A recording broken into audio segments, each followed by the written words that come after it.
کل زمانے پر مسلم بادشاہت آپ کی، ذرہ ذرہ اس جہاں کا ہے رعیت آپ کی۔ سیدی سیدی سیدی سیدی سیدی سیدی سیدی سیدی۔ چاند جھک جائے ادب سے نام سن کر آپ کا، چاند جھک جائے ادب سے نام سن کر آپ کا۔ جانور جنگل کے کرتے ہیں اطاعت آپ کی، ذرہ ذرہ اس جہاں کا ہے رعیت آپ کی۔ سیدی سیدی سیدی سیدی سیدی سیدی سیدی سیدی۔ مرتبے کیا کیا دیے رب نے شب معراج میں، مرتبے کیا کیا دیے رب نے شب معراج میں۔ انبیاء سب مقتدی ہے اور امامت آپ کی، انبیاء سب مقتدی ہے اور امامت آپ کی۔ ذرہ ذرہ اس جہاں کا ہے رعیت آپ کی۔ سیدی سیدی سیدی سیدی سیدی سیدی سیدی سیدی۔ بوبکر فاروق عثمان حیدر و حسن و حسین، بوبکر فاروق عثمان حیدر و حسن و حسین۔ کیسے ناموں سے مرتب ہے جماعت آپ کی، ذرہ ذرہ اس جہاں کا ہے رعیت آپ کی۔ سیدی سیدی سیدی سیدی سیدی سیدی سیدی سیدی۔ کس کے بس میں ہے احاطہ آپ کی تعریف کا، کس کے بس میں ہے احاطہ آپ کی تعریف کا۔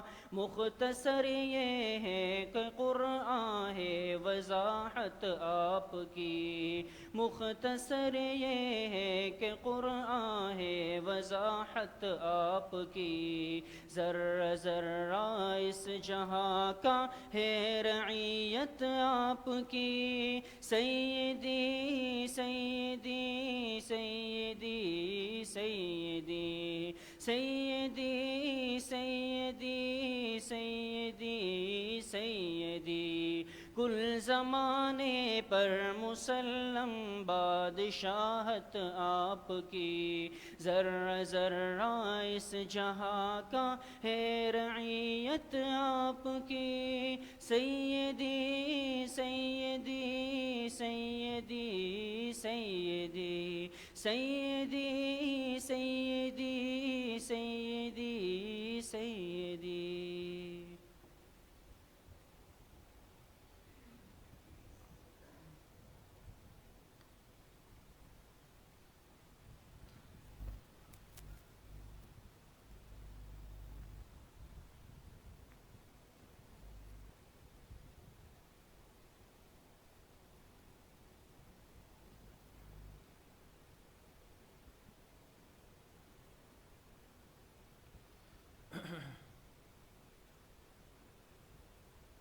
بسم اللہ الرحمن الرحیم۔ الحمد للہ رب العالمین والعاقبۃ للمتقین، والصلاة والسلام علی خیر خلقہ محمد وآلہ واصحابہ اجمعین۔ قال اللہ تبارک وتعالی: لقد كان لكم في رسول الله أسوة حسنة، صدق اللہ العظیم۔ الحمدللہ ہمارے اس سلسلے اسوہ حسنہ کے سلسلے کی آج 9ویں مجلس ہے، اور اس سے قبل جیسے آپ کو معلوم ہے کہ 1 سال سے کچھ زائد عرصے میں جناب رسول اللہ صلی اللہ علیہ وسلم کی سیرت طیبہ الحمدللہ مکمل طور پر بیان ہو چکی ہے۔ اس کے بعد اسوہ حسنہ کا سلسلہ شروع کیا گیا ہے، جس کی انشاءاللہ آج 9ویں کلاس منعقد کی جا رہی ہے۔ سیرت طیبہ حضور علیہ السلام کا تعارف اور اسوہ حسنہ حضور علیہ السلام کے اعمال۔ جی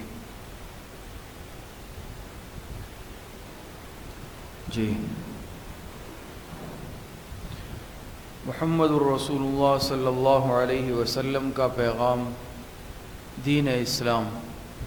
حضور علیہ السلام مبعوث ہوئے تو آپ کیا پیغام لے کر آئے؟ جناب رسول اللہ صلی اللہ علیہ وسلم کا پیغام کیا ہے؟ وہ ہے دین اسلام۔ قرآن کریم میں اللہ پاک ارشاد فرماتے ہیں ان الدین عند اللہ الاسلام۔ جی دین اسلام میں ابتدائی کلاس میں ہی آپ حضرات کے سامنے یہ بات آئی تھی کہ 4 باتیں ہیں۔ نمبر 1 سب سے پہلے وہ عقائد ہے، دوسرے نمبر پہ عبادات ہیں، تیسرے نمبر پہ معاملات، اور چوتھے نمبر پر اخلاق ہے۔ عقائد کا بیان آپ حضرات کے سامنے مکمل طور پر آ چکا ہے، اور عقائد میں جو اہم باتیں ہیں اور تفصیلات ہیں وہ آپ حضرات کے سامنے مکمل ہو چکی ہے۔ اس کے بعد دوسرے نمبر پہ جو عبادات ہیں اس کا سلسلہ گزشتہ کئی دروس سے آپ حضرات کے سامنے چل رہا ہے، تو یہ عبادات کا سلسلہ چل رہا ہے۔ جی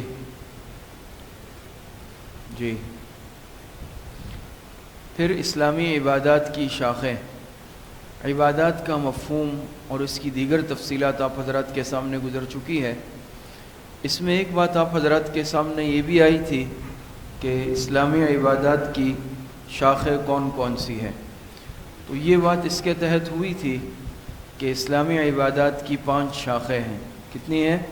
5 شاخیں ہیں، جس میں سب سے پہلے نماز ہے، نمبر 2 زکوٰۃ، نمبر 3 روزہ، نمبر 4 حج، اور نمبر 5 وہ جہاد ہے۔ تو یہ کچھ باتیں آپ حضرات کے سامنے آئی تھی، جس میں سب سے پہلے نمبر پر نماز ہے، اور نماز سے متعلق بات چل رہی ہے۔ جی آج کا جو ہمارا موضوع ہے دین اسلام، اس میں اسلامی عبادات، اسلامی عبادات کے تحت جو بات چل رہی ہے وہ نماز سے متعلق چل رہی ہے، اور نماز سے متعلق آج حصہ نمبر 5 ہے، جس میں نماز کی اہمیت، شرائط، طریقہ اور مسائل یہ انشاءاللہ بیان کیے جائیں گے۔ تو آج نماز حصہ نمبر 5۔ جی نماز کے تحت آپ حضرات نے سنا تھا کہ 4 باتیں ہیں۔ کتنی چیزیں ہیں؟ 4 چیزیں ہیں، جس کے تحت نمبر 1 اہمیت نماز، نمبر 2 شرائط نماز، نمبر 3 طریقہ نماز، اور چوتھے نمبر پر ہے مسائل نماز۔ اہمیت نماز سے متعلق آپ حضرات کے سامنے بات مکمل ہو چکی ہے، اور اس کے بعد جو نمبر 2 ہے شرائط نماز، اس پر بات چل رہی ہے، اور آج کی اس مجلس میں شرائط نماز کی تکمیل ہو جائے گی۔ یعنی آج جو مجلس ہوگی ابھی انشاءاللہ، تو اس میں جو نماز کے تحت دوسری بات ہے شرائط نماز، یہ مکمل ہو جائے گی۔ جی شرائط نماز یعنی نماز کی شرائط کون کون سی ہیں؟ تو اس میں جیسے دیکھیں آپ حضرات پڑھتے ہیں کہ نماز کے فرائض، بس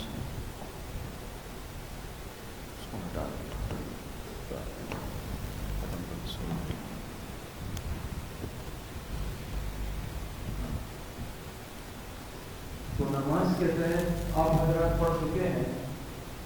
نماز کے فرائض عام طور پر آپ حضرات پڑھتے ہیں. ہم اس میں آپ حضرات نے بھی پڑھا ہوگا، بچپن سے ہی سنا ہوگا کہ کچھ باتیں شرائط نماز میں ایسی ہیں، فرائض جو نماز سے باہر کے ہیں، اور کچھ چیزیں ایسی ہیں ہم کہتے ہیں وہ نماز کے اندر کی ہیں. تو نماز سے باہر کی جو کچھ شرائط تھی جس میں آپ حضرات نے یہ پڑھا کہ بھئی جگہ کا پاک ہونا، جسم کا پاک ہونا، لباس کا پاک ہونا، یہ ساری تفصیلات آپ حضرات کے سامنے بیان ہو چکی ہے. طہارت آپ حضرات نے پڑھا نا، طہارت کی 2 قسمیں ہیں کہ طہارت حقیقی ہے، طہارت حکمی ہے. پھر نجاست کسے کہتے ہیں، ہم نے کہا کہ نجاست کی بھی 2 صورتیں ہیں، نجاست حقیقی ہے، نجاست حکمی ہے. پھر غلیظہ، خفیفہ، یہ ساری تفصیلات آپ حضرات کے سامنے آ چکی ہے. اب شرائط نماز، ارکان نماز، نماز کے اندر جو چیزیں فرض ہیں، کیا ہے؟ فرض ہے. تو نماز میں 6 چیزیں فرض ہیں. کتنی؟ 6 چیزیں نماز میں فرض ہیں. اب دیکھیں اس کو غور سے. سب سے پہلے نمبر پہ وہ ہے تکبیر تحریمہ. فرض سمجھ لیں، فرض وہ ہے کہ اگر وہ چھوٹ جائے، چاہے قصداً چھوڑ دیا جائے، چاہے بھولے سے چھوٹ جائے، نماز ادا نہیں ہوگی. نماز کا اعادہ کرنا پڑے گا، نماز لوٹانی پڑے گی. تو فرض اسے کہتے ہیں کہ چاہے اگر وہ چھوٹ جائے، چاہے ارادتاً چھوڑ دیا یا بھولے سے چھوٹ گیا، نماز بالکل سرے سے ہوگی ہی نہیں فرض کے چھوڑنے سے، اور نماز کا اعادہ کرنا ہوگا.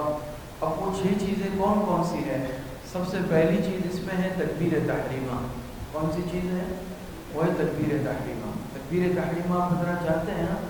تکبیر تحریمہ کہتے ہیں اللہ اکبر، کانوں تک ہاتھ لے جاتے ہیں اللہ اکبر. یہ جو تکبیر تحریمہ کہنا ہے یہ نماز میں فرض ہے. اس کی حیثیت کس چیز کی ہے؟ فرض کی ہے.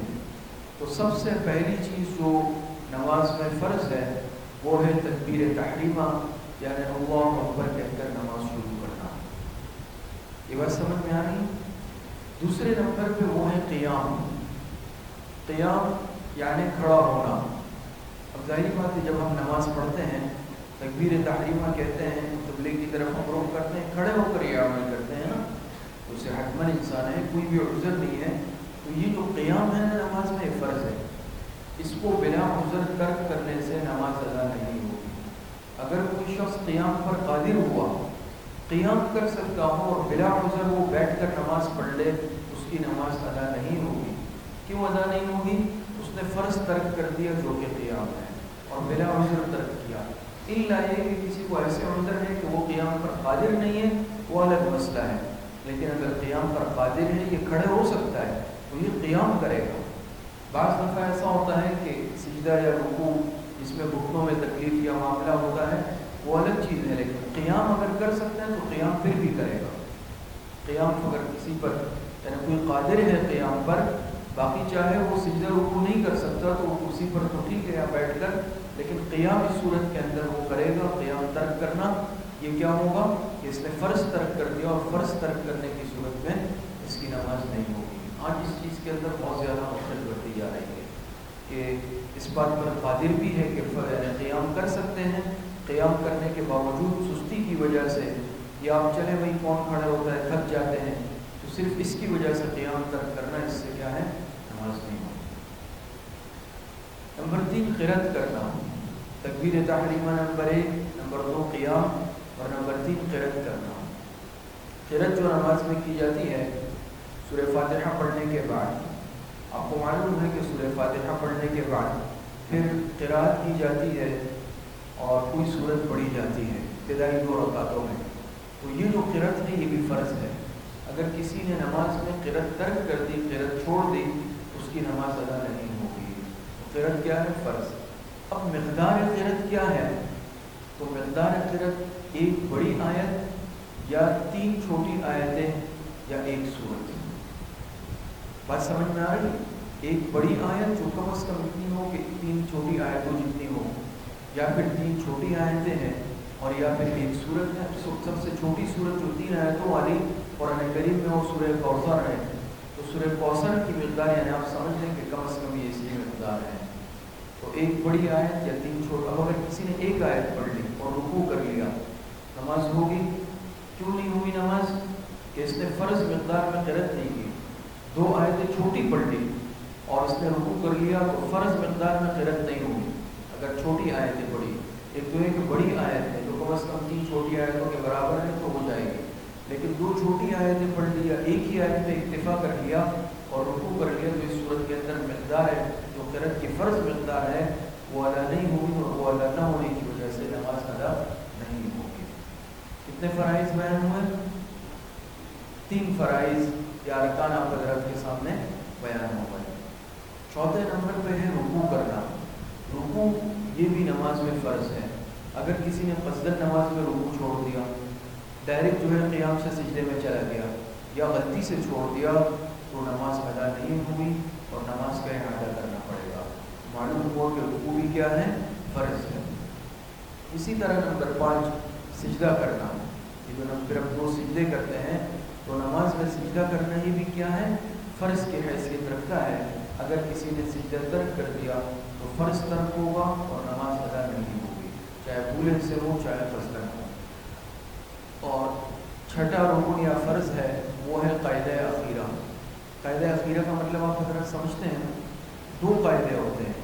4 رکعت والی نماز ہے تو ہم 2 رکعتوں پہ بھی قاعدہ کرتے ہیں، پھر چوتھی رکعت میں بھی قاعدہ کرتے ہیں. 2 رکعتوں کے بعد جو قاعدہ کرتے ہیں وہ قاعدہ اولا کہلاتا ہے، پہلا قاعدہ. اور آخری رکعت میں جو ہم بیٹھتے ہیں قاعدے میں وہ قاعدہ اخیرہ کہلاتا ہے. 3 رکعتوں والی نماز میں بھی 2 قاعدے ہوتے ہیں. بات سمجھ میں آ رہی ہے؟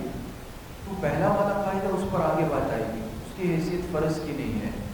لیکن یہ جو قاعدہ اخیرہ ہے جس میں ہم سلام پھیرتے ہیں یہ فرض ہے. قاعدہ اخیرہ کیا ہے؟ فرض ہے. کتنے ارکان یا فرائض بیان ہوئے؟ 6 ارکان یا فرائض آپ حضرات کے سامنے بیان ہو چکے ہیں اور امید یہ ہے انشاءاللہ کہ تمام ساتھیوں کو یہ یاد بھی ہوں گے. جی اس کے بعد ہے واجبات نماز. 14 چیزیں ایسی ہیں جو واجب کی حیثیت رکھتی ہیں. کس کی حیثیت رکھتی ہیں؟ واجب کی حیثیت رکھتی ہیں. اب اس میں فرض میں اور واجب میں ایک فرق تو آپ حضرات یہ سمجھتے ہیں کہ فرض کے چھوٹنے پر نماز ہی ادا نہیں ہوگی. واجب اگر چھوٹ گیا اس کا ازالہ سجدہ سہو سے کیا جا سکتا ہے. سجدہ سہو ترک کے واجب پر ہوتا ہے نا، تو سجدہ سہو اگر کر لیا تو اس صورت کے اندر اس کا ازالہ ہو سکتا ہے. لیکن فرض کے اگر ترک کر دیا تو فرض کا ازالہ سجدہ سہو سے بھی نہیں ہو سکتا، دوبارہ نماز پڑھنی پڑے گی. اسی طرح دوسرا فرق یہ بھی ہے کہ فرض وہ ہوتا ہے جو کسی قطعی دلیل سے ثابت ہوتا ہے، قطعی دلیل سے، نص قطعی سے. اور واجب وہ ہے جو اس سے کچھ نیچے کی دلیل سے ثابت ہو، نص قطعی سے نہ ہو، اس سے کچھ چھوٹی یا اس سے نیچے کی دلیل سے ثابت ہو، وہ واجب کہلاتا ہے. یہ سمجھے آپ حضرات؟ اب کتنی چیزیں واجبات کی حیثیت رکھتی ہے؟ 14 چیزیں ایسی ہیں جو نماز میں واجب ہیں. نمبر 1 الحمد پڑھنا. الحمد قرأت نہیں کہا، کیوں؟ قرأت کیا تھی؟ قرأت فرض تھی اور سورہ فاتحہ پڑھنا واجب ہے. بات سمجھ میں آ رہی ہے؟ تو سورہ فاتحہ تو ہر رکعت میں پڑھی جاتی ہے، تو سورہ فاتحہ پڑھنا واجب. اور پھر اس کے بعد جب 2 رکعتوں میں قرأت کرتے ہیں وہ قرأت فرض ہے. تو سب سے پہلی چیز کیا ہے؟ وہ ہے الحمد پڑھنا. الحمدللہ رب العالمین سے لے کے والصالحین تک یہ جو سورہ فاتحہ ہے یہ کیا ہے؟ پڑھنا واجب ہے. سمجھ رہے ہیں آپ حضرت؟ نمبر 2 پھر اس کے ساتھ کوئی صورت ملانا، کوئی صورت ملا لی جائے. بات سمجھ میں آ رہی ہے؟ تو اس کے ساتھ فوراً یعنی جیسے ہی سورہ فاتحہ ختم کر لے، سورہ فاتحہ ختم کرتے ہی اس کے ساتھ صورت ملانا واجب ہے.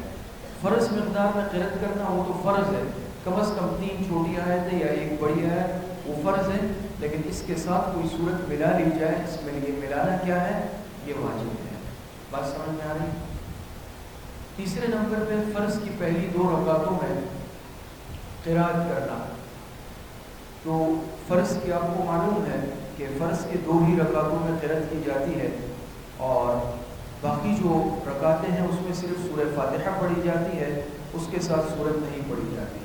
تو اس کی جو پہلی 2 رکعتیں ہیں اس میں قرأت کرنا یہ بھی کیا ہے؟ واجب ہے.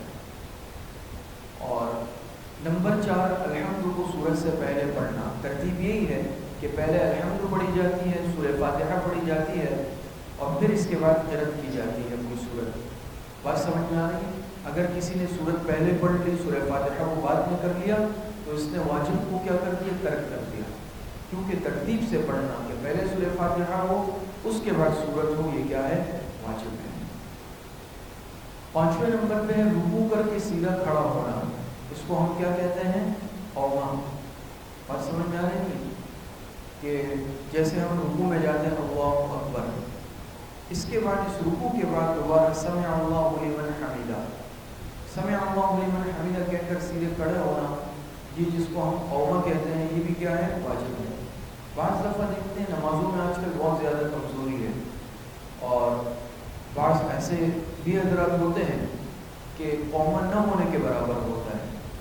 بات سمجھ میں آ رہی ہے؟ پورا کھڑے نہیں ہوتے اور ڈائریکٹ سجدے میں چلے جاتے ہیں، اس سے واجب ترک ہو جاتا ہے. بات سمجھ میں آ رہی ہے؟ سیدھا اطمینان کے ساتھ کھڑے ہونا اور پھر اس کے بعد سجدے میں جانا. کیوں؟ نماز میں رکوع کے بعد جو سیدھا کھڑا ہونا ہے قوما ہے، یہ کیا ہے؟ واجب ہے، ورنہ واجب ترک ہو جائے گا کہ رکوع کیا اور رکوع کے بعد اٹھتے ہی ایسے ہلکا سا اٹھے اور سیدھے سجدے میں چلے گئے. یہ چیز صحیح نہیں ہے اور اس سے خطرہ ہے کہ واجب ترک ہو جائے گا، نماز خراب ہو جائے گی. نمبر 6 دونوں سجدوں کے درمیان بیٹھنا، جس کو جلسہ بین السجدتین ہم کہتے ہیں. تو دونوں سجدوں کے درمیان بیٹھنا جلسہ بین السجدتین، یہ بھی کیا ہے؟ واجب ہے. جیسے ہر رکعت میں 2 سجدے ہوتے ہیں تو دونوں سجدوں کے درمیان کیا کیا جاتا ہے؟ کچھ وقت بیٹھا جاتا ہے. بعض دفعہ اتنی جلدی میں نماز پڑھتے ہیں بعض حضرات کہ جلسہ بین السجدتین بھی تقریباً نہیں ہوتا، جیسے ہی سجدے سے اٹھے فوراً واپس چلے گئے. تو یہ یاد رکھیں یہ عمل واجب ہے کہ جلسہ بین السجدتین، سجدے ایک سجدہ کر کے اطمینان سے بیٹھ جائے اور پھر اس کے بعد دوسرا سجدہ کریں. نمبر 7 پہلا قاعدہ کرنا. دیکھیں پہلا کہا، کیوں قاعدہ اخیرہ نہیں کہا؟ قاعدہ اخیرہ کیا تھا؟ فرض کا. اور جو پہلا قاعدہ ہے 2 رکعتوں کے بعد جو ہم التحیات میں بیٹھتے ہیں، یہ واجب ہے. یہ کیا ہے؟ واجب ہے. نمبر 8 التحیات پڑھنا. جب قاعدے میں بیٹھتے ہیں تو التحیات پڑھنا ہم پڑھتے ہیں، التحیات للہ والصلوات، یہ جو پڑھتے ہیں یہ بھی کیا ہے؟ یہ پڑھنا واجب ہے. نمبر 9 لفظ سلام سے نماز ختم کرنا. جب فارغ ہو جاتے ہیں ہم قاعدے میں التحیات پڑھ لیتے ہیں، درود شریف پڑھ لیتے ہیں، دعائیں پڑھ لیتے ہیں، اس کے بعد سلام پھیرا جاتا ہے تو نماز کو السلام علیکم ورحمۃ اللہ کہہ کر ختم کرنا یہ مستقل واجب ہے. بات سمجھ میں آ رہی ہے کہ نماز اس طریقے سے ختم کی جائے کہ دائیں اور بائیں جانب جب سلام پھیرے تو السلام علیکم ورحمۃ اللہ کے الفاظ کہیں. سلام کے لفظ سے نماز ختم کرنا یہ بھی کیا ہے؟ مستقل واجب ہے. نمبر 10 ظہر اور عصر میں آہستہ قرأت کرنا. جیسے آپ کو معلوم ہے بعض نمازیں وہ ہیں جو جہری نمازیں کہلاتی ہیں جس میں قرأت کی جاتی ہے، امام جہرن قرأت کرتا ہے آواز سے، مقتدی آواز سنتے ہیں. اور ظہر اور فجر مغرب عشاء یہ جہری نمازیں ہیں، اور ظہر عصر یہ سری نمازیں ہیں. اس میں امام صاحب آہستہ قرأت کرتے ہیں، مقتدی یعنی قرأت نہیں سنتے. تو ظہر اور عصر میں آہستہ قرأت کرنا یہ کیا ہے؟ یہ واجب ہے.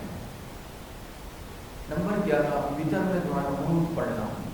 آپ کو معلوم ہے عشاء کی نماز کے بعد وتر کی نماز ہوتی ہے، تو وتر کی نماز کی جو آخری رکعت ہے اس میں جب انسان سورہ فاتحہ اور سورت پڑھ لیتا ہے تو پھر کانوں تک ہاتھ لے جا کر اللہ اکبر پھر ہاتھ باندھتا ہے، اور اس کے بعد کون سی دعا پڑھی جاتی ہے؟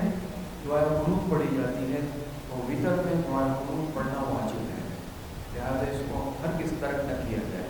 اگر کسی ساتھی کو یاد نہیں ہے تو کوئی مشکل نہیں ہے، ہر ساتھی اہتمام کر لے کہ دعائے قنوت یاد ہو اور وتر میں مستقل دعائے قنوت پڑھے تاکہ یہ واجب جو ہے چھوٹ نہیں جائے. نمبر 12 دعائے قنوت سے پہلے تکبیر کہنا یہ بھی واجب ہے. جیسے وتر کی تیسری رکعت میں سورہ فاتحہ اور تلاوت سے فارغ ہو جائے تو پھر اللہ اکبر کہنا یہ بھی کیا ہے؟ واجب ہے. نمبر 13 امام کے لیے مغرب و عشاء کی پہلی دونوں رکعتوں اور فجر، جمعہ، عیدین، تراویح کی سب رکعتوں میں بلند آواز سے پڑھنا یہ بھی واجب ہے. بات سمجھیں بلند آواز سے، جیسے یہ تو ظہر عصر میں آہستہ پڑھنا واجب ہے، تو جو جہری نمازیں ہیں مغرب عشاء اس کی پہلی 2 رکعتوں، فجر کی نماز ہے 2 رکعتیں، جمعے کی 2 رکعتیں ہیں، عیدین عید الفطر عید الاضحیٰ اور تراویح کی جو پوری 20 رکعتیں ہیں، ان سب میں قرأت کیا کس آواز سے پڑھنا؟ بلند آواز سے پڑھنا یہ واجب ہے۔ اور 4ویں نمبر پہ عیدین میں 6 زائد تکبیریں کہنا، یا حضرات کو معلوم ہے عید الفطر میں بھی 6 تکبیرات زائدہ ہے، 3 پہلی رکعت میں ہے، 3 دوسری رکعت میں ہے۔ اسی طرح عید الاضحیٰ کی نماز میں 6 تکبیرات زائدہ ہے، جس میں 3 پہلی رکعت میں اور 3 تیسری رکعت میں ہے۔ تو یہ جو عیدین کی زائد تکبیرات ہیں یہ واجب ہے، یہ کہنا کیا ہے؟ واجب ہے۔ تو یہ 14 چیزیں جو آپ حضرات کے سامنے بیان ہوئی ہیں، یہ کیا ہے؟ واجبات نماز۔ کیا ہے؟ واجبات نماز۔ اور سب ساتھیوں کے علم میں آ گئی ہے کہ نماز کے فرائض کون سے ہیں، نماز کے واجبات کون سے ہیں، اور فرائض اور واجبات میں کیا فرق ہے۔ جی آخری بات، مفسدات نماز۔ مفسدات آپ جانتے ہیں، مفسد اس چیز کو کہتے ہیں جو کسی چیز کو خراب کر دے، فاسد کر دے، متاثر کر دے۔ تو بعض کام ایسے بھی ہیں کہ جس کو نماز میں کرنے سے نماز فاسد ہو جاتی ہے۔ فاسد کا مطلب کیا ہے کہ نماز ٹوٹ جاتی ہے۔ کیا ہو جاتی ہے؟ ٹوٹ جاتی ہے، پھر دوبارہ سے نماز پڑھنی پڑے گی۔ ان باتوں کا سمجھنا بھی ضروری ہے۔ اب وہ کون سی چیزیں ہیں کہ جس کے کرنے سے ہماری نماز فاسد ہو جاتی ہے، ان کا جاننا بھی بہت ضروری ہے۔ کیوں؟ خدا نخواستہ اگر یعنی یہ چیز معلوم ہی نہیں ہے، جب ایک چیز کا علم نہیں ہے، ہو سکتا ہے کہ نماز میں ہم سے وہ ارتکاب ہو جائے، اس چیز کا ارتکاب ہو جائے، ہماری نماز خراب ہو جائے۔ تو ہر مسلمان کے لیے ضروری ہے کہ مفسدات نماز کا علم ہو، اسے یہ بات اچھی طرح معلوم ہو کہ کون سے وہ اعمال ہیں جس کی وجہ سے ہماری نمازیں خراب اور متاثر فاسد ہو سکتی ہے، تو اس سے ہر مسلمان اپنے آپ کو بچائے۔ تو مفسدات نماز، اس میں سب سے جو پہلی چیز ہے بات کرنا۔ نماز میں بات نہیں کی جا سکتی۔ بات سمجھ میں آ رہی؟ خواہ تھوڑی ہو، خواہ بہت ہو، خواہ قصدن ہو یا بھول کر ہو، نماز میں بات کی گنجائش نہیں ہے کسی بھی اعتبار سے۔ سمجھ میں آ رہی ہے؟ معمولی سی بات، ایک جملے بھی زبان سے نکل گیا، نماز فاسد ہو گئی۔ سمجھ میں آ رہی ہے؟ طویل بات کر لی تب بھی فاسد ہو گئی، جان بوجھ کے کر لی تب بھی فاسد ہو گئی، غلطی سے کر لی تب بھی فاسد ہو گئی۔ تو نماز میں بات کرنے کی گنجائش نہیں ہے۔ بات سمجھ میں آ رہی ہے؟ تو اگر بات کر لی جائے، کلام کر لیا جائے، اس صورت کے اندر نماز کیا ہو جاتی ہے؟ فاسد ہو جاتی ہے۔ نمبر 2، سلام کرنا یا سلام کا جواب دینا۔ سلام کرنا بہت ثواب کا کام ہے، سنت ہے۔ جواب دینا یہ واجب ہے، لیکن یہ عمل نماز میں نہیں کیا جا سکتا۔ اگر کوئی نماز پڑھ رہا ہے، باہر سے کوئی آ گیا، مہمان آ گیا، کوئی اور آ گیا، تو سلام کرنا جائز نہیں ہے۔ سلام نماز سے فارغ ہو جائے، اس کے بعد سلام کیا جائے گا۔ اور اسی طریقے سے کسی نے آ کے سلام کر لیا، اسے مسئلہ معلوم نہیں تھا یا اس کو پتہ نہیں تھا کہ فلاں نماز میں ہے، وہ سمجھے شاید نماز میں نہیں، اس نے السلام علیکم کہا، تو یاد رکھے نمازی جواب نہیں دے گا۔ بات سمجھ میں آ رہی ہے؟ جواب اگر دے دیا تو اس صورت کے اندر نماز کیا ہو جائے گی؟ فاسد ہو جائے گی۔ یہ بات سمجھ میں آ رہی ہے؟ اچھا، نمبر 3، اپنے امام کے سوا کسی دوسرے کو رتبہ دینا۔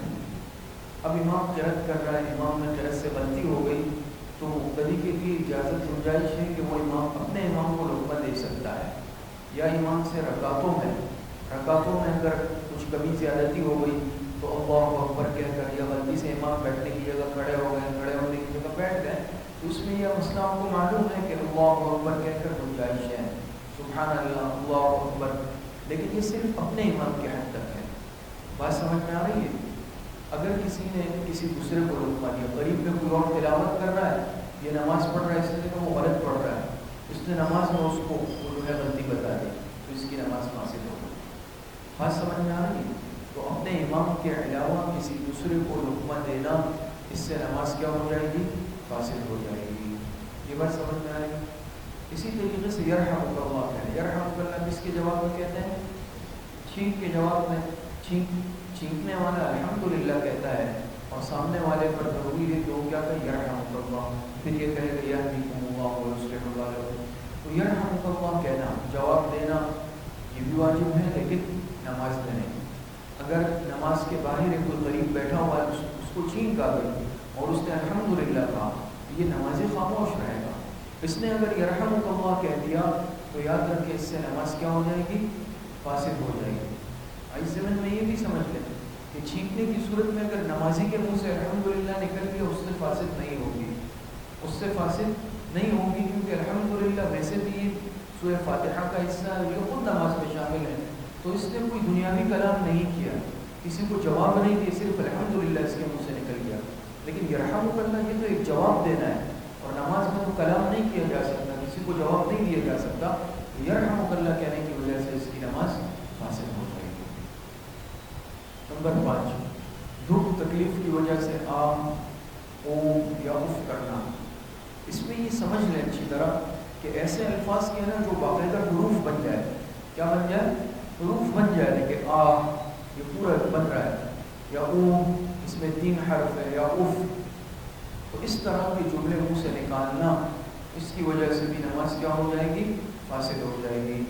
اگر نماز میں کہیں اچانک درد ہوگا, یا گھٹنوں میں تکلیف ہے, پیروں میں, یا اس طرح کوئی معاملہ ہوا اور کسی نے ایسا باقاعدہ جیسے کہ یا او یا اف یا اس طرح کے الفاظ منہ سے نکالے جو باقاعدہ لفظ بن جاتا ہے, بات سمجھ میں آ رہی, تو اس کی وجہ سے کیا ہو جائے گا, نماز فاسد ہو جائے گی. یہ بات سمجھ میں آ رہی ہے؟ یعنی اگر کوئی خبر سن لی دکھ کی, یا خود اس کے جسم میں کوئی تکلیف ہوئی, تو اس طرح کے الفاظ سے نماز فاسد ہوگی. نمبر 6, قبلے سے سینے کا پھر جانا. ظاہری بات ہے نماز کے لیے ایک رخ ہے, فَوَلِّ وَجْهَكَ شَطْرَ الْمَسْجِدِ الْحَرَامِ, حکم ہے کہ نماز پڑھتے وقت بیت اللہ کی طرف رخ کیا جائے. کسی نے دوران نماز اتنا پھر کیا کہ اپنا سینہ دوسری طرف کر لیا, یہ قبلہ ہے. نماز کے دوران کسی نے اس طرف رخ کر لیا, اس طرف رخ کر لیا, سینہ قبلے سے کیا ہو گیا, پھر گیا. جب پھر گیا تو اس کی نماز ٹوٹ گئی, اس کی نماز فاسد ہو گئی. کیوں؟ نماز قبلے کے علاوہ دوسرے سمت میں تو پڑھنا جائز نہیں ہے, اور یہ مسجد میں ہے, کوئی ایسی حالت بھی نہیں ہے کہ اس کو قبلہ معلوم نہیں ہے, تو قبلے سے سینے کا پھر جانا, اس سے کیا ہو جائے گی, نماز فاسد ہو جائے گی. بات سمجھ میں آ رہی ہے؟ نمبر 7, نماز میں ایسی آواز سے ہنسنا جسے کم از کم خود سن لیں. کسی نے باہر کوئی بات کی, وہ ایسی ہنسی کی بات کی کہ یہ ہنس گیا, یا اس کو کوئی ایسی بات یاد آ گئی ہے, جو بھی ہوا, لیکن یہ آواز سے ہنسا اس طور پر کم از کم اس کے کان نے سن لیا, اس کے کان تک ہنسی کی آواز آ گئی, چاہے معمولی سی ہو, اس کی نماز ٹوٹ جائے گی. کیا ہو جائے گی, اس سے نماز ٹوٹ جائے گی. بات سمجھ میں آ رہی ہے نہیں آ رہی ہے؟ تو یہ قہقہہ اصل میں کہلاتا ہے, اور اس سے نماز کیا ہو جاتی ہے, ٹوٹ جاتی ہے. قہقہہ کہتے ہی اسے ہیں کہ جس میں آواز کم از کم انسان خود سن لے. جیسے تبسم مسکراہٹ ہے, اس سے نماز نہیں ٹوٹتی, یا ضحک ہے, لیکن قہقہہ آواز سے ہنسنا, اس سے آپ نماز کیا ہو جاتی ہے, ٹوٹ جاتی ہے. قصدن یا بھول کر کچھ کھانا پینا, ہنسنے سے قہقہے سے نماز ٹوٹ جاتی ہے. نمبر 8, قصدن یا بھول کر کچھ کھانا پینا, چاہے قصدن یہ عمل کیا, کوئی چیز کھا لی نماز میں, یا غلطی سے کوئی چیز کھا لی, تو اس صورت کے اندر اس کی نماز کیا ہو جائے گی, فاسد ہو جائے گی. یہ بات سمجھ میں آ رہی, نماز کیا ہو جائے گی, فاسد. اس میں ایک مسئلہ اس ضمن میں اور سمجھ لیں, بعض دفعہ ایسا ہوتا ہے کہ انسان کھانے سے فارغ ہوتا ہے, دانتوں میں کچھ ٹکڑے وغیرہ بچ جاتے ہیں, تو اس میں یاد رکھیں کہ اگر کوئی چیز اتنی ہے کہ چنے کے دانے سے بھی چھوٹی ہے, چنے کے دانے کی مقدار سے چھوٹی ہے, اگر اس کو نگل لیا نماز کے دوران, تو اس سے نماز فاسد نہیں ہوگی. لیکن اگر وہ چیز اتنی بڑی تھی جو چنے کے دانے کی کم از کم برابر تھی یا بڑی تھی, اس کے نگلنے سے نماز ٹوٹ جائے گی, فاسد ہو جائے گی. بات سمجھ میں آ رہی ہے؟ اب چاہے قصدن کیا یا بھول کر کیا. نمبر 9, قرآن شریف دیکھ کر نماز میں پڑھنا, چاہے نماز ہے, چاہے تراویح ہے, کچھ بھی ہے, قرآن کریم دیکھ کر اگر پڑھ رہا ہے, اس صورت کے اندر نماز کیا ہے, فاسد ہو جائے گی. ظاہر بات ہے اس کے لیے قرآن کو کھولنا یا ہاتھ استعمال کرنا, یہ تو مفسدات نماز میں سے عمل کثیر بھی ہو جائے گا. لہٰذا اس میں کیا ہے, قرآن شریف دیکھ کر نماز میں پڑھنے سے نماز فاسد ہو جائے گی. یہ بات سمجھ میں آ رہی ہے؟ نمبر 10, امام سے آگے بڑھ جانا. اس میں 2 صورتیں ہو سکتی ہیں. پڑھنے سے ایک تو مطلب یہ ہے کہ جیسے امام, یہ آپ کو معلوم ہے پہلی سب سے آگے جو محراب ہے, محراب میں امام صاحب کھڑے ہوتے ہیں, کوئی مقتدی کے امام سے بھی آگے کھڑا ہو گیا, نیت باندھ لی, اس کی نماز ہوگی, اس کی نماز نہیں ہوگی. آپ دیکھتے ہیں نا کہیں بھی حرم شریف میں یا کہیں اجتماعات ہوتے ہیں, اس میں اس کا بہت اہتمام ہے. اجتماعات میں بھی کوئی صف امام سے آگے نہ بڑھنے پائے, کیونکہ اگر کوئی بھی امام سے آگے بڑھ کے اس کی نماز نہیں ہوگی. بات سمجھ میں آ رہی ہے؟ تو امام سے آگے نہیں بڑھنا.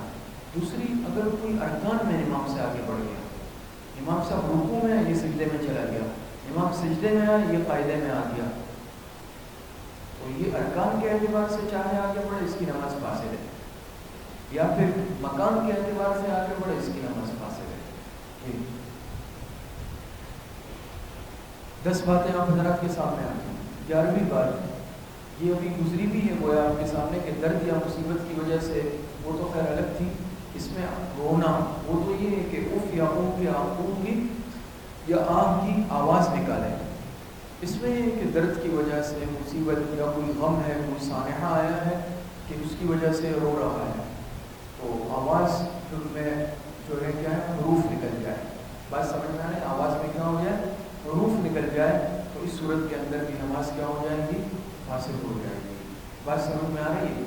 یہ یعنی اس طرح رونا کہ آواز میں باقاعدہ حروف نکل جائے، جیسے حروف ہوتے ہیں نا، تلفظ ہو جاتا ہے، تو کسی درد کی وجہ سے یا مصیبت کی وجہ سے اس صورت کے اندر نماز، ایک تو یہ کہ قرآن کے مضامین میں کوئی غور کر رہا ہے، جہنم کا تذکرہ آیا، آخرت کا تذکرہ آیا اور یہ قرآن کریم کو سمجھتا ہے، وہ الگ مسئلہ ہے۔ کسی درد کی وجہ سے مصیبت کی وجہ سے اس طرح ہونا کہ آواز پر حروف نکل جائے، اس سے نماز کیا ہو جائے گی فاسد ہو جائے گی۔ نمبر 12 عمل کثیر۔ اب عمل کثیر ہم سمجھتے ہیں نا، یعنی زیادہ کام کرنا۔ عمل کثیر کی کیا تعریف ہے؟ عمل کثیر اس کو کہتے ہیں یا تو یہ ہے کہ جس میں دونوں ہاتھ استعمال ہو جائے، یا عمل کثیر وہ ہے کہ عمل کثیر اس عمل کو کہتے ہیں کہ عام آدمی اگر اس کو دیکھ لے وہ یہ سمجھے کہ یہ نماز میں نہیں ہے، یہ نماز میں نہیں ہے، وہ یہ خیال کرے، یہ کہلاتا ہے عمل کثیر۔ عمل کثیر یعنی زیادہ کام کرنا، مثلا ایسا کام کرنا جسے دیکھنے والے سمجھے کہ شخص نماز نہیں پڑھ رہا، مثلا ایک ساتھ دونوں ہاتھوں سے کوئی کام کرنا، ٹوپی مثال کے طور پہ گر گئی، یا ٹوپی ہے اس نے دونوں ہاتھوں سے اٹھائی، دونوں ہاتھوں سے سر پہ ایسے کر رہا ہے، تو یہ تو نماز والا آدمی نہیں کر سکتا۔ عام آدمی دیکھے گا وہ یقین کرے گا کہ یہ بھی نماز شروع کرنے والا ہے، وہ تو اس کو نماز میں بھی نہیں خیال کرے گا، دونوں ہاتھ اس میں استعمال کر رہا ہے، کوئی چیز گر گئی دونوں ہاتھوں سے اٹھا رہا ہے، دونوں ہاتھ بیک کو کسی اس میں استعمال کر رہا ہے، سمجھ میں آ رہی ہے؟ تو یہ کیا کہلاتا ہے، یہ کیا ہوتا ہے، یہ عمل کثیر۔ اس کے علاوہ بھی اس کی بہت ساری صورتیں ہو سکتی ہیں، ایسا عمل جو نماز کے منافی ہے، عام دیکھنے والے بھی اس کو نمازی نہیں سمجھ رہا، تو یہ کیا کہلاتا ہے، یہ عمل کثیر کہلاتا ہے۔ یا بار بار کوئی ایسا عمل کرنا، بار بار جو ہے جسم کو جا رہا ہے، بار بار کپڑے سیدھے کر رہا ہے، ہر رکن کے اندر بار بار کر رہا ہے، بات سمجھ میں آنا، یہ بھی عمل کثیر میں داخل ہو جاتا ہے آج دفعہ۔ نمبر 13 رنج کی کوئی خبر سن لی، باہر اچانک آ کے کسی نے کہا کہ فلاں کا انتقال ہو گیا، اس نے نماز نہیں پڑھا، انا للہ و انا الیہ راجعون، پورا پڑھ لیا یا تھوڑا سا پڑھا، نماز فاسد ہو جائے گی، بات سمجھ میں آ رہی ہے؟ یا کوئی خوشخبری اس کو کسی نے سنا جس نے کہا الحمدللہ، یا کوئی ایسے تعجب کی بات اس نے کہا سبحان اللہ، نماز کیا ہو جائے گی فاسد ہو جائے گی، یہ بات سمجھ میں آ رہی ہے؟ یہ چونکہ یہ گویا کہ خارجی کلام ہے، دنیاوی کلام یہ کر رہا ہے، غم کی خبر پہ انا للہ پڑھ رہا ہے، اچھی خبر پہ الحمدللہ کہہ رہا ہے، سبحان اللہ تعجب کی بات کرتے ہیں، تو نماز کا حصہ نہیں ہے، لہٰذا اس سے کیا ہو جائے گی، نماز فاسد ہو جائے گی۔ اور آخری بات، پڑھنے میں ایسی غلطی کرنا جس سے نماز فاسد ہو جاتی ہے۔ لحن جلی لحن خفیہ وغیرہ سمجھتے ہیں نا، قرأت میں بڑی غلطی کو لحن جلی کہتے ہیں، چھوٹی غلطی کو لحن خفی کہتے ہیں۔ لحن جلی جس سے بالکل معنی ہی بدل جائے، یہ بہت لحاظ تجوید ہر مسلمان کے لیے ضروری ہے، تجوید سے قرآن سیکھنا، تجوید سے قرآن پڑھنا ہر مسلمان پر لازم ہے۔ کیوں؟ اب اگر تجوید سے نہیں پڑھا، ہاں کی جگہ ہاں پڑھ دیا، قاف کی جگہ کاف پڑھ دیا، سا کی جگہ سین پڑھ دیا، اس سے معنی بدل جاتے ہیں۔ اس کی مثالیں آئی تھی نا، حضرت کے ذہن میں ہوگا، ابھی کہیں قرآن میں قلب کا لفظ ہے، قلب، قلب کس کو کہتے ہیں؟ اور اگر اس نے قلب پڑھ لیا، قلب کہتے ہیں کتے کو، قلب کہتے ہیں دل کو، قلب کہتے ہیں کتے کو، کتنا معنی بدل گیا۔ اور بہت ساری مثالیں ایسی ہیں، بہت ساری مثالیں ایسی ہیں کہ جس کی وجہ سے، مثال کے طور پہ محمد، محمد کے معنی تعریف کیا ہوا، کسی نے محمد پڑھ دیا خا کے ساتھ، محمد کے معنی بجھا ہوا، نعوذ باللہ، کتنا معنی بدل گیا۔ بیسیوں مثالیں ہیں کہ ایک لفظ سے، ایک حرف سے، صفت کی تبدیلی سے سمجھ میں آ رہی ہے؟ اور ایک نقطے کی تبدیلی سے کیا ہو جاتا ہے، بالکل معنی کیا سے کیا بن جاتا ہے، اور معنی بدل گیا، نماز ٹوٹ گئی، نماز فاسد ہو گئی۔ تو لہٰذا پڑھنے میں کوئی بھی ایسی غلطی کرنا جس سے نماز فاسد کیا ہو جاتی ہے، فاسد ہو جاتی ہے۔ اب یہ ظاہری بات ہے، کوئی بہت بڑی تفصیلات ہیں اس میں، کون کون سی غلطی ایسی ہے، اس میں کیا ہے، اس کی تفصیل بڑی کتابوں میں لکھی ہے۔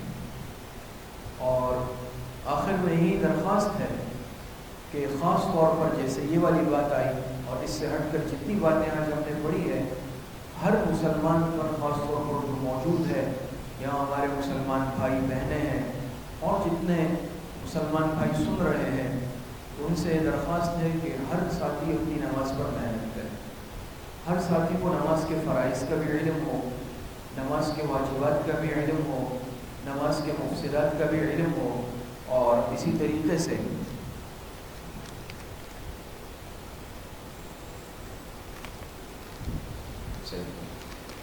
مفسدات کا بھی علم ہو۔ اور یہ جو آخری بات خاص طور پہ آئی کہ پڑھنے میں ایسی غلطی جس سے نماز فاسد ہو جاتی ہے، نماز کا بھی طریقہ معلوم ہو، نماز کے فرائض سے، واجبات سے، مفسدات سے پوری طرح آتا ہو۔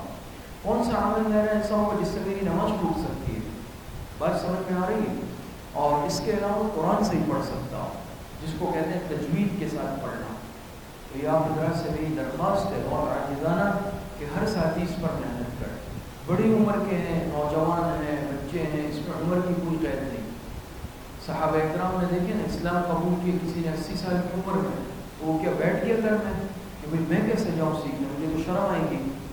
90 سال کی عمر میں صحابہ نے قرآن سیکھنا شروع کیا، ہمت نہیں آ رہی، بات سمجھ میں آ رہی ہے؟ اور ہمارے زمانے میں ایسے واقعات موجود ہیں، ہمارے زمانے میں کہ 80 سال کی عمر میں قرآن کریم حفظ کیا، 80-90 سال کی عمر میں پڑھنا شروع کیا اور قرآن کریم نازلہ پڑھ لیا۔ یہ سب ہمت کی وجہ سے ہوتا ہے، بس تھوڑی سی ہمت کی ضرورت ہے۔ الحمدللہ ہمارے یہاں 8-9 سال ہو گئے تجوید کی کلاس عوام کے لیے ہوتی ہے، ہفتے میں 4 دن مغرب کی نماز کے بعد، جس میں تجوید کا رسالہ پڑھایا جاتا ہے، اصول تجوید پڑھائے جاتے ہیں، قرآن کریم کی مشق کرائی جاتی ہے اور حضور علیہ السلام کی سنتیں پڑھائی جاتی ہیں۔ تو یہاں ہے جو قریب کے ساتھی ہیں، کہیں اور رہتے ہیں، ان کی قریبی مسجد میں انشاءاللہ سلسلہ ہوگا، امام صاحب سے رابطہ کر لیں، ہر ساتھی تجوید شروع کر دیں، قرآن کریم بالکل ٹھیک کر لیں اپنا۔ یہ بات سمجھ میں آ رہی ہے؟ اور اسی طریقے سے نماز کے لیے ہمارے اکابرین کے پاس بہت اچھی کتابیں ہیں، وہ لے لیں، خصوصاً حکیم الامت حضرت مولانا اشرف علی تھانوی رحمۃ اللہ علیہ کی کتاب ہے، غالباً اس کا نام ہے اپنی نمازیں درست کیجیے، وہ ساتھی خرید لیں۔ حضرت شیخ الاسلام مفتی محمد تقی عثمانی صاحب دامت برکاتہ کا رسالہ ہے، نماز سنت کے مطابق پڑھیے۔ حضرت مفتی محمد عاشق الہی بلند شہری رحمۃ اللہ علیہ کا مسنون نماز ہے، حضرت صوفی عبدالحمید صاحب کی جو ہے نماز مسنون۔ اسی طریقے سے ہمارے اکثر اکابرین علماء اور بزرگوں نے اس پر رسالے عام فہم لکھے ہیں عوامی انداز میں، خاص طور پر حضرت تھانوی، حضرت مفتی محمد تقی عثمانی صاحب اور حضرت مفتی عاشق الہی، ان حضرات کے جو رسائل ہیں، کتابیں ہیں، وہ اپنے لیے خرید لیں اور ہر ساتھی اپنے گھر میں بھی رکھیں، خود بھی پڑھیں، گھر والوں کو بھی اس کی تعلیم کریں۔ اور پھر کوئی چیز سمجھ میں نہیں آئے، اپنے مسجد کے امام صاحب کے پاس، کسی عالم مفتی مولانا صاحب کے پاس جائیں اور ان سے سمجھیں۔ نماز کا کوئی مسئلہ ہے، آپ آ کے پوچھیں، اپنے امام صاحب سے، اپنے مفتی صاحب سے، عالم سے پوچھیں، علماء سے مسائل پوچھ کر چلیں۔ تو اس طرح نہیں کریں کہ بالکل بھی چلیں جس طرح نماز ہے بس میں پڑھتا رہوں گا، یا ایک صورت یا 2-3 یاد ہے اس پر ہم پوری زندگی گزار رہے ہیں، ایسا نہیں۔ اگر کسی نے بالکل قرآن نہیں پڑھا، آج سے قاعدہ شروع کر دے پڑھنا، کوئی مشکل نہیں۔ آپ کی مسجد میں آپ کو ساتھی مل جائیں گے اور آپ کو قاعدہ شروع کرائیں گے، قاعدہ شروع کرا کہ انشاءاللہ ایک وقت آئے گا کہ آپ قرآن کریم ختم کر لیں گے۔ بات سمجھ میں آ رہی ہے؟ تو بس تھوڑی سی ہمت کی ضرورت ہے۔ آپ حضرات سے یہی درخواست ہے کہ اپنی نمازوں کو بھی درست کریں اور اپنے گھر والوں کے نمازوں کی بھی فکر کر لیں۔ اللہ پاک صحیح عمل کی توفیق عطا فرمائے۔ وآخر دعوانا الحمدللہ رب العالمین۔ دعا سے پہلے یہ 2-3 باتیں سن لیں، اعلانات۔ ایک اعلان یہ ہے کہ آج جو ہماری اسوہ حسنہ کی مجلس ہے، رمضان المبارک سے قبل یہ آخری مجلس ہے، رمضان سے قبل۔ اگلی اتوار کو ہو سکتا ہے تراویح ہو سکتا ہے نہ ہو، لیکن اسوہ حسنہ کی کلاس نہیں ہوگی۔ اب انشاءاللہ اسوہ حسنہ کی کلاس نمبر 10 عید الفطر کے بعد ہوگی. عید الفطر کے بعد پھر اس کا اعلان کر دیا جائے گا کب سے شروع ہوگی، تو وہ آپ حضرات کو انشاءاللہ بتا دیا جائے گا. ہم اسوہ حسنہ کی آخری کلاس سے رمضان سے قبل کی، اور ہفتہ وار جو بیانات ہوتے ہیں مذکورات کے لیے 4 سے 4:30، اور طلباء کے لیے بیان اور مجلس ذکر، گزشتہ کل کی وہ بھی مجلس آخری تھی. اب وہ مجالس بھی انشاءاللہ رمضان المبارک کے بعد ہوگی. اسی طریقے سے ہماری جو مسجد کا پیج ہے یہاں بھی اس کا دیا ہوا ہے، یہاں پر اس کا ایڈریس دیا ہوا ہے نیچے، مسجد شہزادہ کے نام سے، مسجد شہزادہ کے نام سے اس کا ایڈریس یہ دیا ہوا ہے. جو ساتھی یعنی یہ استعمال کرتے ہیں یا ان کے پاس یہ سہولت موجود ہے، تو اس پر الحمدللہ ہمارے ہفتہ وار دروس، درس قرآن، درس حدیث، درس مسائل فقہ، جمعے کے بیانات، باقی جو اصلاحی بیانات، بزرگوں کے بیانات، ہفتہ وار اسوہ حسنہ کی کلاس، ساری ترتیبیں اس پر لائیو آتی ہے، لائیو بھی آتی ہے، باقی باتیں بھی موجود ہوتی ہے. اسی وقت براہ راست سن لیں، نہیں ہے بعد میں ٹائم ملے بعد میں سن لیں. اور سابقہ سیرت کی پوری کلاسیں اس پر موجود ہیں. الحمدللہ 1 سال سے کچھ زائد عرصہ ہو گیا، ساری ترتیبیں اس پر تفصیل کے ساتھ، ترتیب کے ساتھ موجود ہیں.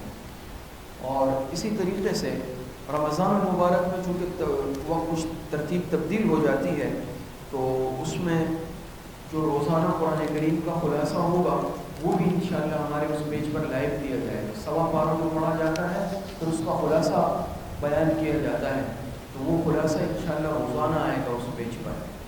اور اس کے علاوہ آخری عشرے میں بلکہ مکمل آخری 10 دنوں میں پورے اصلاحی بیان ہوتے ہیں، رات 12 سے 1 تک 1 گھنٹہ مجلس ذکر، مراقبہ، ختم ماجدان، وہ بھی انشاءاللہ روزانہ اس پیج پر آئے گا. جو ترتیبیں ہیں وہ آپ حضرات مذکورات گھر میں بیٹھے بھی سن سکتی ہیں اور آپ حضرات بھی سن سکتے ہیں. اللہ پاک صحیح عمل کی توفیق عطا فرما دے. وآخر دعوانا الحمدللہ رب العالمین. دعا. الحمدللہ رب العالمین والعاقبۃ للمتقین والصلاة والسلام علی خیر خلقہ محمد وآلہ وأصحابہ اجمعین. ربنا ظلمنا انفسنا وإن لم تغفر لنا وترحمنا لنكونن من الخاسرین. اے اللہ ہمارے صغیرہ کبیرہ ظاہر الباطن چھوٹے بڑے ہر طرح کے گناہوں میں معاف فرما دے. جتنی لفظیں کوتاہیاں ہوئی ہیں اللہ، غلطیاں ہوں گی، گناہوں میں توبہ طائب ہوتے ہیں، اللہ ہماری توبہ کو قبول فرما لے. اے اللہ جتنے پریشان حال ہیں، جس قسم کی پریشانی میں مبتلا ہیں، اللہ سب کی پریشانیوں کو ختم فرما دے. اے اللہ ہمارے اس مسجد میں، مدرسے میں جتنی ترتیبیں چلتی ہیں، جتنے دین کے کام ہو رہے ہیں، اے اللہ سب کو قبول فرما لے، سب میں ترقیات عطا فرما دے. ہماری اس مسجد میں، مدرسے میں وسعت کے اسباب پیدا فرما دے. اے اللہ جتنے بیمار ہیں گھروں میں، اسپتالوں میں، اللہ سب کو صحت کاملہ عاجلہ عطا فرما دے. جتنے اموات المؤمنین دنیا سے جا چکے ہیں، اللہ سب کی مغفرت فرما دے. ہماری دعاؤں کو اپنے فضل و کرم سے، فضل و رحمت سے اپنی بارگاہ میں قبول فرما دے. وصلی اللہ وسلم علی نبینا محمد وآلہ وأصحابہ اجمعین برحمتہ.